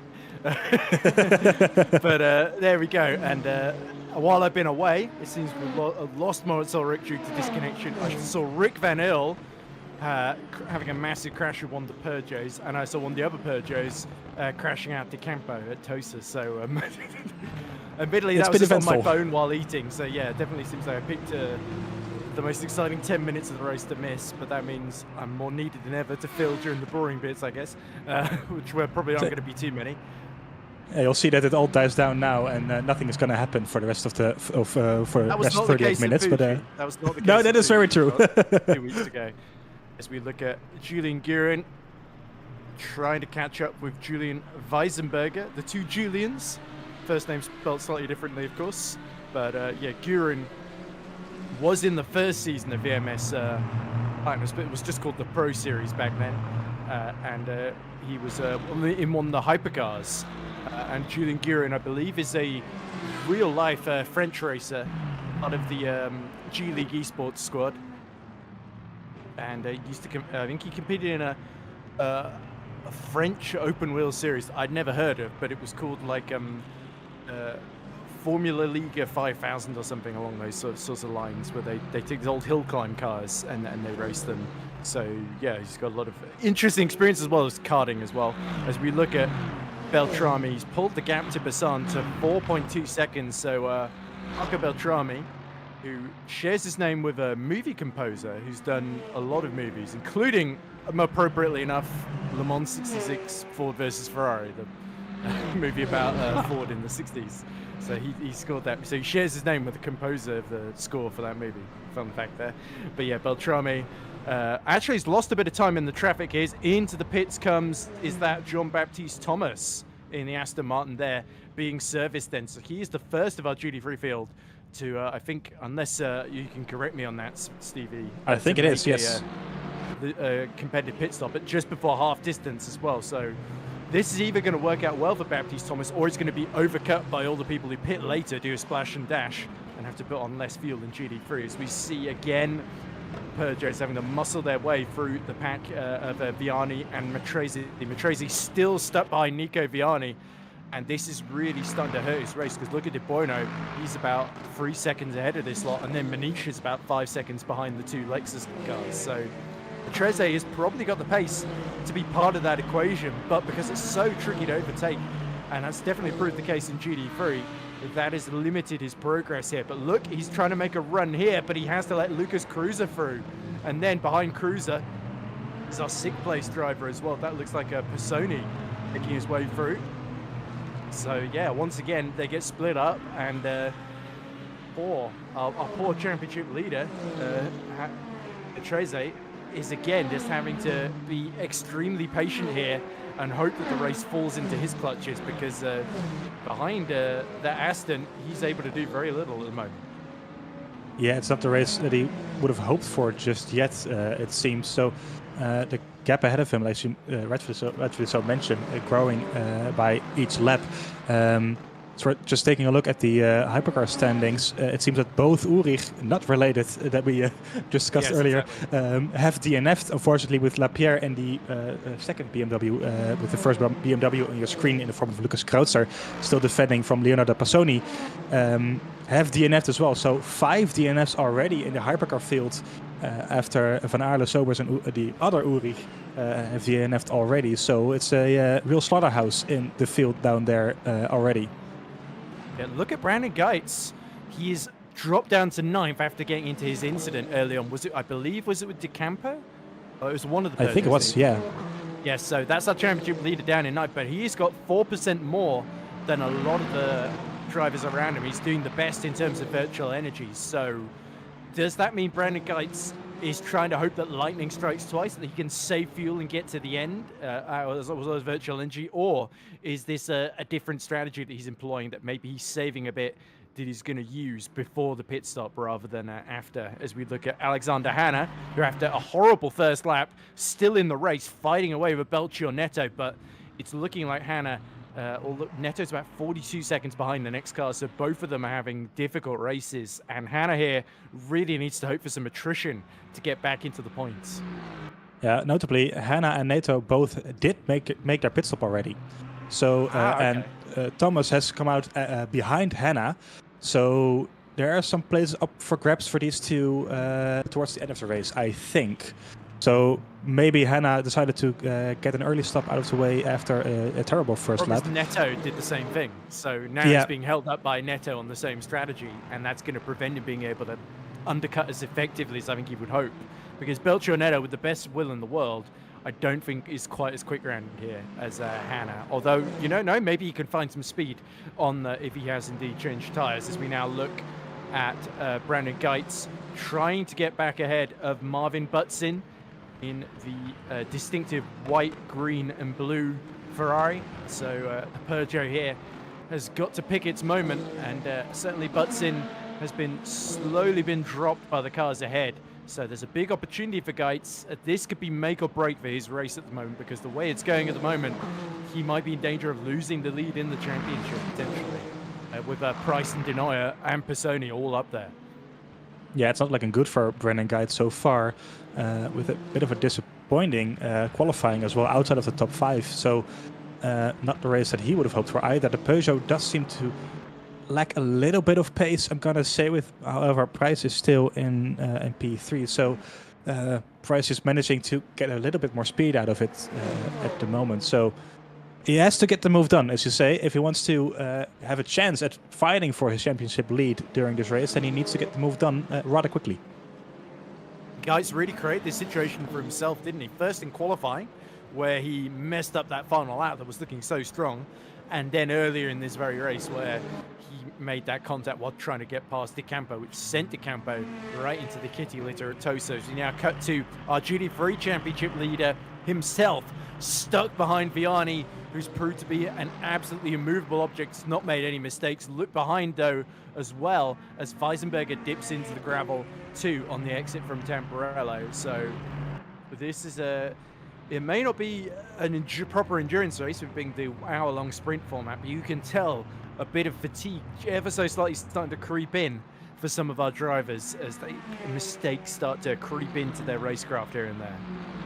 Yeah, of course, with the traffic as well, you have to perform at any given moment here with the hypercars just flying past you. So very difficult to keep your eyes. We see that is the Ferrari there getting past there. So you have to be on your guard at every given moment during this race and be able to anticipate what the other cars are doing. As Brandon Geitz now very closely behind Marvin Butsin in P8, so potentially setting himself up for a move here into turn 1, trying to make it work very close to the wall there on the inside. They always do that. It always scares me nonetheless. So not close enough for a move this time around, but he is hunting him down ever so slightly. I did commentate on a championship a month or two ago where drivers tried to go 3 wide at the start finish straight. I think it was start finish straight at the Nürburgring, and they actually put so close to the wall. There's a bit at the as we see GT3 right in the way of both of them, gets immediately out of the way, just sticks to the middle of the road there, and that is that the number 57, Aston? I think so, yes. Let me Baptiste check what it is. It's Baptiste Thomas, yes. Yeah. It's not 57. Baptiste Thomas is, of course, number 19, so completely misread that. Close enough. Yeah, and you see here, Alexander Hanna still stuck behind Belcher and Neto, so, of course, Matrese not in an ideal position stuck behind Vianney, but his closest rival in the championship, at least, is stuck out of the points behind Neto and in a much worse position than he is. So there's pluses and minuses, but you do sense now Lay and Barrier have not had the they've not been swallowed up by the pack. In fact, Manisha's got a big buffer behind them, as he's got De Buono, Vianney and Matrese to worry about. Whereas the two Lexuses, this really seems to be a Lexus circuit, as we see Brandon Geitz much closer than before, now negotiating the traffic, getting right into the toe of Marvin Butson. The number 11 Ferrari tries to defend the inside, actually goes back to the racing line and knows the Peugeot hasn't quite got the top end to dive up the inside into Tamburello there. So, and risking it by deciding not to defend, but he thinks he can afford to work with Brandon guys to try and catch up to the pack ahead rather than fighting him. Yeah, this must be very frustrating for Geitz, who does seem to have a bit more pace in the car than the car ahead of him, but just not managing to get his nose stuck in properly to get the move done right now. So it's back down to 0.7 of a second between the two cars. So this must be very frustrating to get stuck behind the car for what is, well, probably like 15 minutes at this point already. So he has to get the move done, as we mentioned earlier. Looking at the GT3 championship, by the way, Weisenberger is behind Materesi crucially. So Weisenberger currently in P3 in the championship. So he will. It is also very crucial that he keeps him behind Materesi. Barrier and Lay are the main. Those are Matrese now. They really are. Of course, Barrier finishing P4 last time out, so 12 points for him, and Lay finishing P5 with 10 points on the board. So those two drivers are really the crucial factor here for Materesi if he is able to manage to keep his championship lead. Yes, exactly. So can Valentin Barrier get one over on Lay? Lay hasn't exactly sprinted away like he has from the rest of the field. Barrier has kept him very, very honest indeed, especially with that impressive. He only had one shot at the very, very death of qualifying to get a lap in. He was about a 10th shy of Alexandre Lay. As we cut back to Matrese continuing to get, he must be feeling just a little bit frustrated now. He spent exactly half distance of this race, lap after lap after lap, staring at the back of that jungle green Aston Martin in front of him, of Vianney. And I think Vianney using, of course, the real life, the number 10 livery from this year's World Endurance Championship in Aston Martin. He must be getting sick of looking at the back of that car. I mean, there's so many Astons. You'd be bound to be sick of one of them after a couple of races. But yeah, the Thomas Enke sim racer, though, Weisenberger is keeping Gurin still at bay then. So those two pretty evenly matched, both named Julian and both with a host of experience behind them in sim racing and, in the case of Gurin, real life racing as well, as we look at a Price, who is taking advantage a little bit of the traffic to put pressure on Besson, but he's also got De Neuer, the man second in the points, bearing down on him too in the Ferrari. So Price, Peugeot in the Ferrari-breaded sandwich here, is in very much pass or be passed territory if he's not careful here. Yeah, so as it seems, the Peugeot does have some pace here with Geitz still stuck behind. That is Fedeli, I think, or is... there's some pit stops there. Yeah, there's some pit stops there. So that is Geitz finally. Oh no, he's still stuck behind Butson. I apologize. So the Peugeot does have some pace around here, as Price is showing us, hunting down Bassan for P2. So I think once Geitz gets past Butson for P7, he might be able to close back up to around P5. I would say. If he, that's quite a big gap, of course, ahead of him between Coetzer and Butson is about 10 seconds. So that's going to be very difficult. So the longer he spends there, the more difficult it's going to get for him. I think the reason Price is having a better race than Geitz is because he qualified better, mainly. Yeah. And he's stayed right behind Matteo Besson, used the slipstream well, checks that he doesn't fall too far behind. He's not made too many mistakes. You see Denoyer getting a little bit wide on the exit of Variantiolta, and that has lost him some ground and momentum. Luckily, he's still got 2 seconds to Bassoni behind. You can just see in the other Tatum eSports car. So that is not a big threat to him. By the way, Addison, we mentioned earlier on, he is down in 9th behind Gurin by about 9 tenths. We see into the pits. Oh, and a massive moment for the Ferrari. That is Denoyer pinballing off the barriers then as he follows in one of the Tatum eSports cars, who is pit. I think that might have been, that must have been Bassan, I think. Bassan, yes. Yeah. So the number 4 and 5 place. No, 4 and 5 place cars coming into the pits at the same time. As we're looking at the replay here of the number 50 car. What happened there? Right at the boy, Bassan, as he came into the pits. So Bassan pits from second, and Denoyer hopefully not taking too much damage from the tap against the barrier there. That's exactly what happened to Whitehead and Andonovsky in the Platinum split last season. They collided there. We missed it completely on stream, but yeah, Denoyer sadly has not spared his blushes on this occasion. De Campo also coming in. Yeah, so the first pit stops happening for Hypercar here. We just spoke about Price and how he's managed to stay in P3. Well, actually qualified in P4, and Ulrich, who has DNF'd, unfortunately, started in P3 ahead of him. So it is one less Ferrari that he had to worry about, and he's just staying there very nicely in P3 for him. As we're seeing De Campo, I think it was, in the pit lane. Yes, currently down in P12. Of course, the other cars ahead of him still have to make their pit stops. But it was a scary moment for one of the Ferraris going there, losing the rear, coming into the pit lane.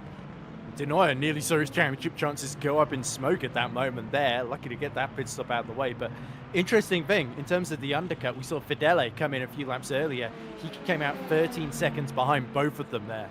So that really shows you that he didn't really gain all that much. It's the later stop with the splash and dash that seems to be the way to go here at Imola. As we see Matrese, is he cooking up some sort of scheme to get into 5th position, which is the mission he's been tasked with? It's a mission he is very much had to take his time about going about it, because there's not really been any opportunities. Nico Viani has kept his nose very clean indeed, as now we see side by side. This is the BMW of Kuschik in a battle with Gerardis. Gerardis tries to go around the outside. Oh, and a bit of collision there between the number 10 there. Amanda Gerardis not able to get through. Galetti was on that occasion in the Aston Martin just ahead of them there. So Galetti getting into the top 10, and Kuschik very much under attack in the BMW, which again does not seem the car of choice either at Imola or indeed this season. Yeah, the car does lack some performance, it seems, as he's being hounded by the fellow Aston Martin right behind them for P12, that is currently fighting Galetti ahead, also in Aston Martin. I've done some calculations in terms of the championship in GT3. As it stands, Lee will take the lead of the championship with 35 points, followed by Mataresi in 33 points and Barrier with 28 points. So Mataresi does need to get P5 here. Those 2 points will see him back into the lead, or at least level on points with Alexander Lee, if he wants to stay in front of the championship at the moment. Yeah, it really puts the pressure on Lay as well, because he knows Barrier is still about 2 seconds behind him.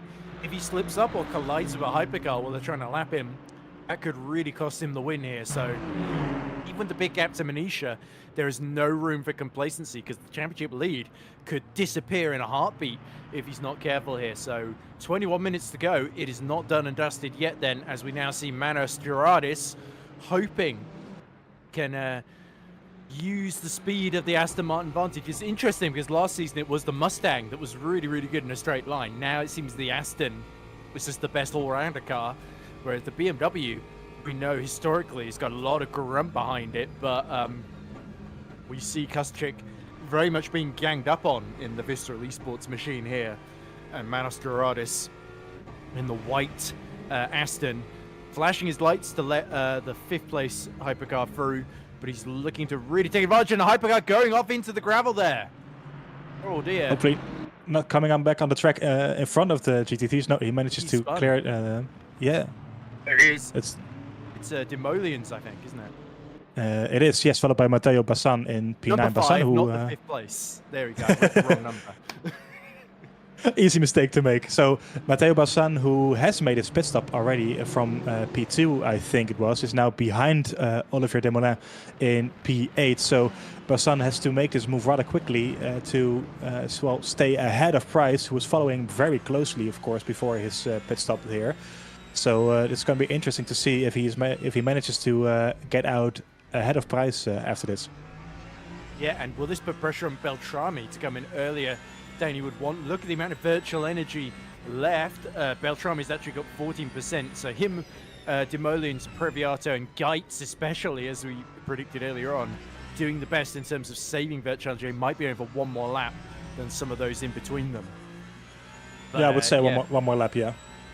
De Nooijer hitting the barrier, that's cost him. Look, he's been dropped by Bassan to the tune of 2 seconds. He came in pretty much right behind him, didn't he? You can see him just fading away in the distance. So that was a big opportunity to get in the mix for the podium that may well have slipped through his fingers here. But how much time is Bassan, though, losing behind Olivier Desmoulins, especially because Desmoulins, with that trip for the gravel, has been caught a lot quicker than I think Matteo Bassan would have been anticipating. Here goes a bit wide out of Villeneuve, decides not to put up a fight as there's one of the Astons in GT3 has crashed.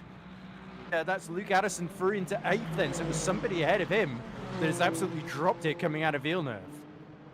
I'm struggling to see who the... Yeah, looking to see who it was. I think it was, yes.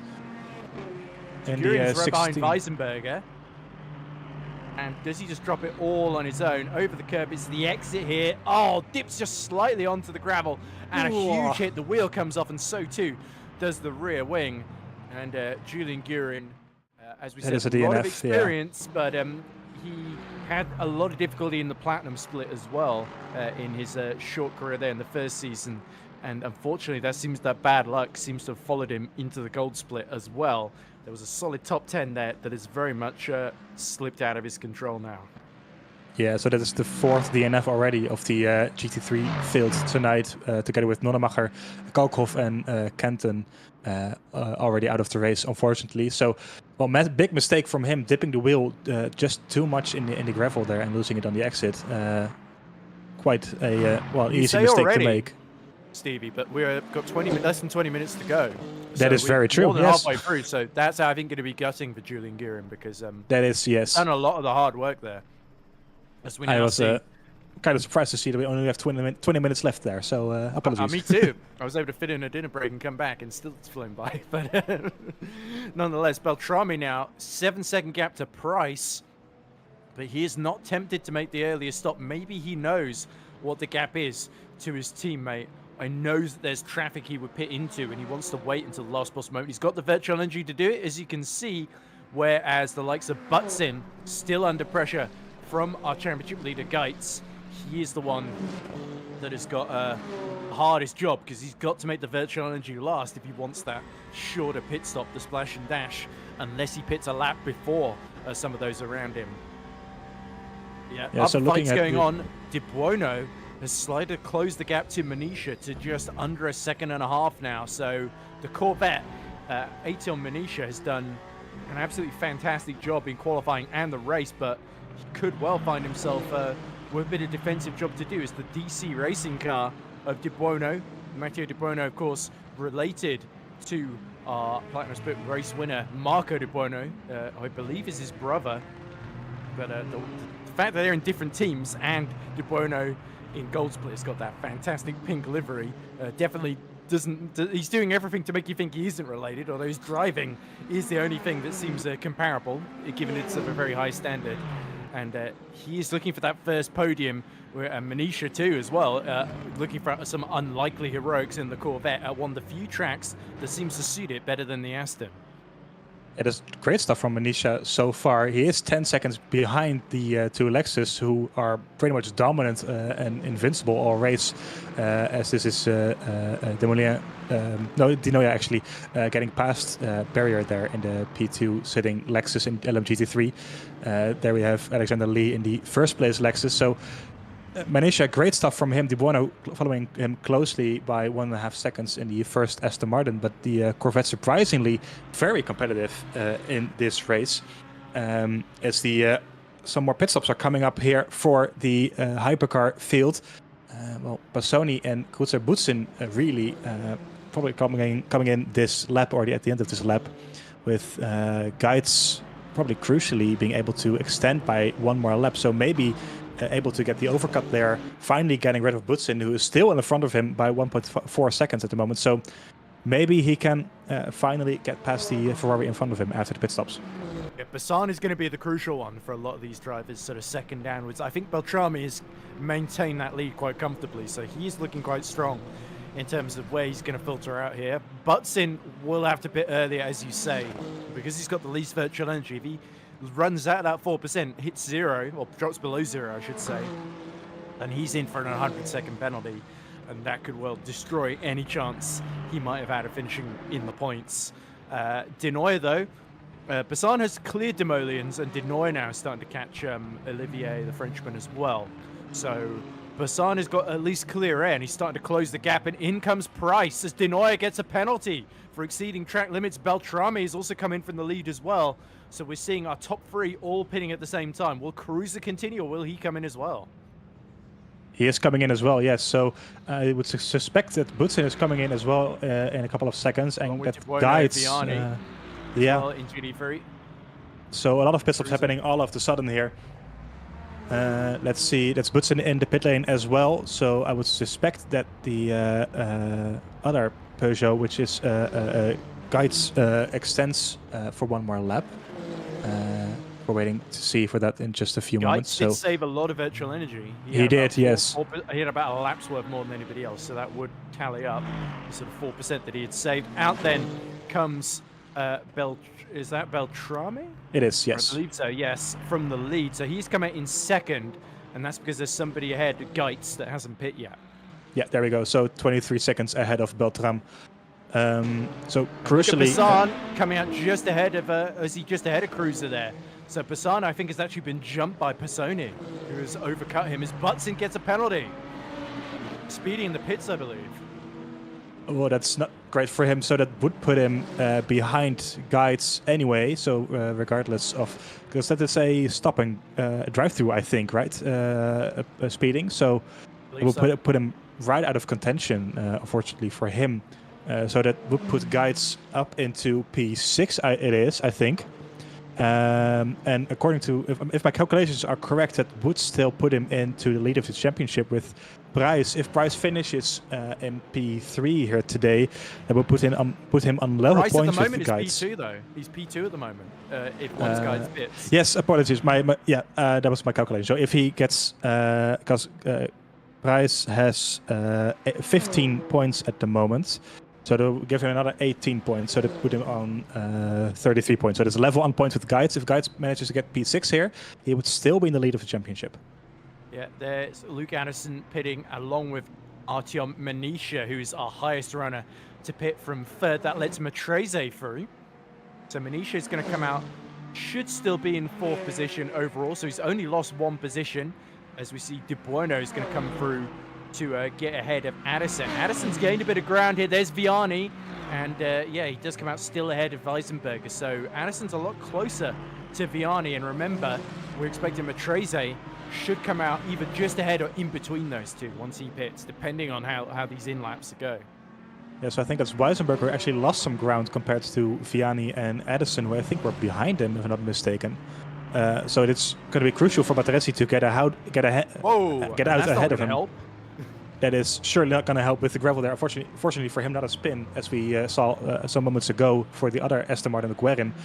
He managed to keep it going on the tracks. So as Barrier is in the pits at the moment, so the second place Lexus, I think Alexander Lee is still extending for now. So not sure if we can. There we go. So Alexander Lee is still out on track. I'm not really sure if we can see the virtual energy for the GT3 cars in a moment. We can't. So just going to be pure guessing for us, as Matrese is in the pit lane as well. And so Geitz now finally pits from the lead in Hypercar. We also did see Butsin come in to serve that drive-through penalty. So still plenty of action being made in the pit lane. Matrese is also pitting as well. Be fascinating to see where our GT3 Championship leader comes out. There's Passoni desperately trying to get out of the pits ahead of Brandon Geitz, as we see Matrese. Where is he going to come out? Is he going to be... There's Barrier is going to come out still in second. And Matrese, I think, is still being serviced in the background. So we are going to see Manisha come through and De Buono as well. But will Vianney also power through? That's the big question. Yes, this is going to be very close for Matrese, who needs to stay ahead of, well, basically P5 to He's ahead of De reclaim. Buono. He is. So that's P4 for him, just about 0.5 of a second, so just about ahead of De Buono. So that's a great strategy from Matrese, who's currently in P4 then. So great stuff from him. That could well keep him just narrowly in the lead of the championship. You never know. Those extra few points by staying out later could well be the thing that swings it at the end of the season. You never know. We also see how has Alexander Hanna's strategy worked out. He is 6/10 behind Galetti, just outside the final points playing position in 10th. So a close fight going on there from the man second in the points, very much in damage limitation as Lay finally pits from the GD3 lead. And surely he's going to come out comfortably ahead of Barry. He's got to put the least fuel in of anybody. Yeah, this should be an easy job for Alexander Lee. There we go. That's the pit stop done. So he should come out comfortably ahead of Valentin Barrier, who is still in P2 in the second Lexus. So as it stands, this would see Matrese in the lead of the championship with 37 points. So that's this is a crucial move from him to get out ahead of the cars and into P4 for him to keep the lead. Yeah, absolutely then. So no room for complacency still. Alexandre Lay comes out the pits. He's put together a spectacular drive so far. He's just got to stay in the lead for 8 minutes more. Barry is still going to be about 6 or 7 seconds behind. So Beltrame, Lay, by staying out so long, has extended his lead. And it's a similar story for Beltrame as well. He's 8 seconds ahead of Johannes Price. Here is De Buono trying to get his own back on Matrese. But that's going to be tricky because Matrese, having pit later, has probably got a little bit more fuel to play with. Yeah, so this is for De Buono. He wants to get the move done rather quickly, of course. It's currently 6/10 between the two. Matrese probably trying to keep him behind at all costs because this can literally cost him the lead in the championship already. So, of course, there's still 4 more races to go in this Gold Split Championship, but you don't really want to lose. You can see the Corvette of Aetion Manisha slowly being caught 10th by 10th throughout these couple of laps. So Manisha is really going to have to drive the widest Corvette ever to get what I think would be the first ever Corvette podium in the... I don't think we've ever seen a Corvette podium in the VMS series. Not above Silver Split, at least to my knowledge. So, as we see in the gravel, it's Demolians in more trouble in that number 5. He cannot keep out of the gravel trap, can he? No, unfortunate for him. So it's coming up towards turn 1.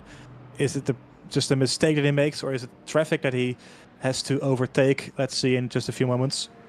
I think a tight line there to the wall up to turn 1. I think it's just going to be a braking mistake, unfortunately. Yeah, tipping in the grass there. It's not ideal, no. He does manage to... He is still in the race, though, which is the key thing. So Demodians could at least get a decent finish out of this and a bit more experience under his belt, unlike the last time out where, of course, he didn't finish. At Fuji, then, hopefully you can still hear us okay, because I heard Stevie breaking up on my end a little bit, but it's very cool. He's still there. There we go. Yes. You sound fine on my end, so hopefully it's I think Discord is playing up a little bit tonight, so there we go. But, one thing that isn't playing up is Matrese, though, who has put in a spectacular recovery drive.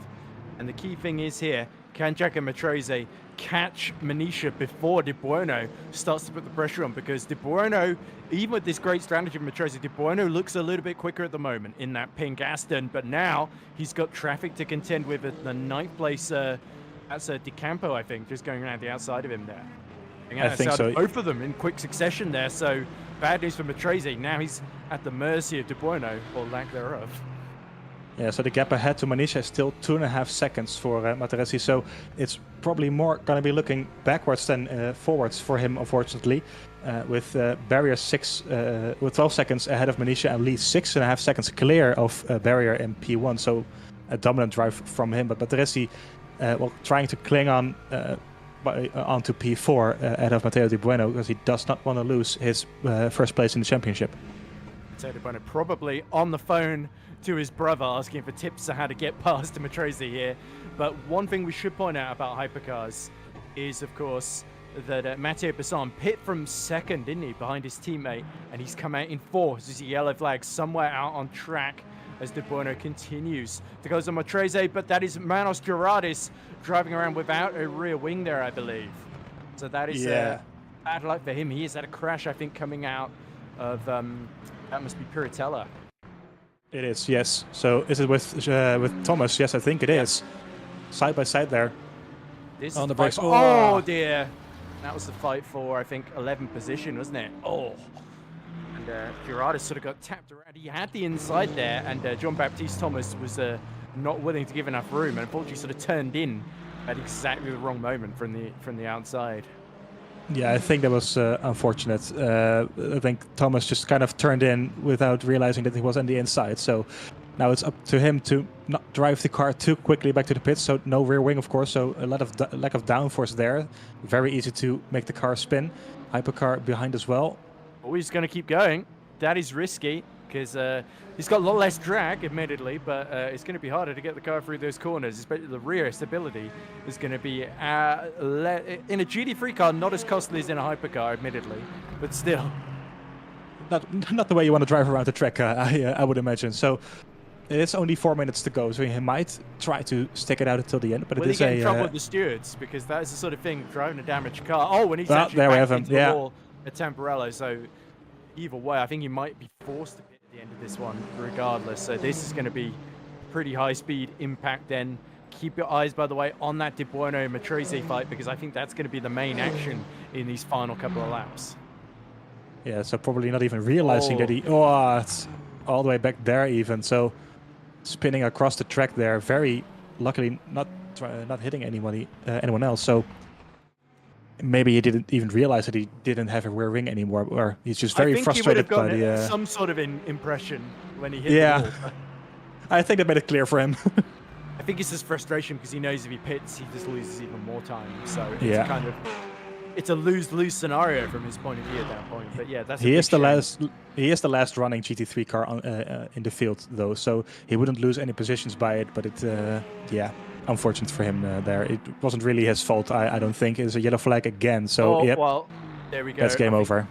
Gerardis, the hand of fate has not smiled kindly upon him. Manos is out, so that is a huge shame. As we now see. Again, having to let another Hypercar. This time it's the 11th place, number 51. Oh no! That's Manisha's spun around at Tosa and lost a whole load of positions there. That is horribly unlucky. So has Artyom Manisha just completely dropped it on his own. Here he is. He's coming up to Villeneuve. He's done so well in the last 3 minutes of the race. It all blows apart for him. That's hugely unlucky, Stevie. Yeah, that's very unlucky from the Corvette, who was very comfortably in P3. I have to say, 2.5 seconds clear of Matrese in P4. Such a slow spin as well. Yeah, that's very frustrating. Oh, almost hitting the GT3s there, and after taking some avoiding action there. Has that let Addison gain a position? All of that. So it is. Yes, he's in P5. His way into P5, past Nico Viani. Did the thing that. And that will be frustrating for the Matrese because he sees at one moment he gets given that position. Manisha, though, hasn't given up. He's already on the back of Viani, trying to go around the outside into Rivalta. This is going to be bold if he can pull this one off out of almost desperation here. And now that's the 99 coming up to lap them. There's contact. That's Beltrame, the race leaders. They go side by side there. This is really blown apart spectacularly. And look, somebody else. That is the 30. That's the 98 that's trying to get involved with Weisenberger as well. So crazy fight for 6th position. Manisha's got the inside then as they go towards... Oh, they're almost going to go 3 wide. What is Weisenberger thinking? That's insane to try and go late around the outside. Oh, and he gets stepped around. Oh dear, Viani and Weisenberger come together. And a huge sigh of relief for Manisha, who at least able to get back into 6th position. But Viani and Weisenberger, they're going to have words with each other after that one. That was insane. Let's take a look at the replay then with, 3 wide into turn 1. That's never going to work, especially not in Imola where the turn 1 is so tight as it is. So on board with, this is Addison, I believe, on the inside there. 3 wide there with Manisha and Weisenberger. And it just, it's just... It's Manisha we're involved with, isn't it? It is, yes, apologies. So that's, I think, Addison turning around Weisenberger. Addison's up the road, so it was Vianney and Weisenberger that hit each other. I'm looking completely at the wrong cars there. So it is Vianney who I think just spun Weisenberger around, really, who is 5 seconds down the road now behind Vianney. So kind of turning in, Weisenberger turning in as if Vianney wasn't there, but probably just didn't see him at all going 3 wide into there. Yeah, now where's Beltrami, our race leader? Because he is not far off finishing this race then. The clock about to run out, and the second round of the season is going to go to the Italian Tatum eSports. Take another victory. It's the first for Marco Beltrami, who wins by 6.5 seconds over Johannes Price. Spectacular performance there, and Beltrami opens his account well and truly in style after missing the first round of the season. No, he did finish in like 9th in the first round of the season, didn't he? So more points to his account, and could Beltrami have got himself right into title contention there, especially with a bad day for Brandon Guides, our championship leader, down in 6th behind Cruisers to get a yellow flag somewhere out there. Lay is still going, 7 seconds ahead of his teammate. Well, I say teammate, but they're just both in the Lexus cars, aren't they? Valentin Barrier. And Lay really has just disappeared up the road. And we've not seen head nor hair of him throughout this race. He's really made Imola his own today. Yeah, so great stuff from these two drivers here. They're having to complete one more lap compared to the other GT3, so they didn't get lapped by the hypercars just about as Beltram came over the finish and took the checkered flag. So Lee with a dominant win here, almost 8 seconds now between him and Valentin Barrier in P2. Well, looking at the pace that they showed in Fuji 2 weeks ago, I'm very surprised with how fast the Lexus are here, and this bodes them very well for the rest of the championship. So this puts Lee into 2nd place, I think, with Mataresi still in the lead with 39 points. But it's a great drive from Alexander Lee coming over start finish line here at Imola, taking the win, followed by 7 seconds by Valentin Barrier in the 2nd Lexus. So great stuff from these two guys. Exactly, and Lay, I believe, has completed the Grand Slam. Pole position, has led every lap because he was the latest to pit. And yeah, I think he may even have set fastest lap in that race for good measure as well. So absolutely dominant, and him and Barrier will be grinning ear to ear. Lexus domination in Imola, and Matrese will be left to lick his wounds somewhat and regroup. He did at least limit the damage in 3rd, but the pace of those Lexus cars, it might not just be Imola that they're suited to. That is quite an ominous sign for the rest of this season. It is, yeah. It's going to be interesting to see how they fare in the rest of the season. Speaking of which, let's take a quick look at where we're driving in 2 weeks' time, as we try to grab the calendar here. There somewhere. I had this prepared somewhere, but there we go. So in 2 weeks' time, the 5th of October, we're racing at Qatar, actually. So a very different type of track compared to Imola, but it should be very spectacular as well. Yeah, so Qatar, of course, those who are watching the silver split that a certain Mr. Severi Corman was also commentating on, if I'm not mistaken. Or was it the other You're not mistaken at all. Oh, no, it was a very entertaining race. I thought it was, yeah, yes. So that'll be a good curtain raiser for that if anybody wants to check that out. But anyway, shall we confirm our finishing order? My screen is completely frozen, so I'm going to try and refresh it. But I believe if I just I'll look at the YouTube stream as a workaround. So our GT3 finishing order is Alexandre Lay that takes the win, 7 seconds ahead of Valentin Barrier. Giacomo Matrese recovers up to 3rd, with Matteo De Buono getting his best ever finish and making his big brother very proud with 4th position. Luke Addison, great recovery from him to get into 5th place. Then it was Manisha with that late spin dropping him down to 8th, but he did 7th actually, but he did get back up to 6th with that late drama between Vianney and Weisenberger. Vianney would wonder what on earth Weisenberger was doing, trying to break that late around the outside, but they both came to grief at Tamburello, finishing 7th and 8th respectively. Then it was Belchionetto in 9th. Alexandra Hanna did get the final point in 10th, so not a wasted day for him. Another great recovery drive. Then it was Maciej Kuszczyk in 11th. Then it was Galetti in 12th. John Baptiste Thomas in 13th, so he did actually finish the race, but not achieving finish at the checkered flag were Manos Gerardis, Julian Gurin, Valentin Kalkov, and Davide Canton, and Eric Nonnenmacher. So a day to forget for all of them. Now we're going to have to remember what the Hypercar finishing order is because, again, as I say,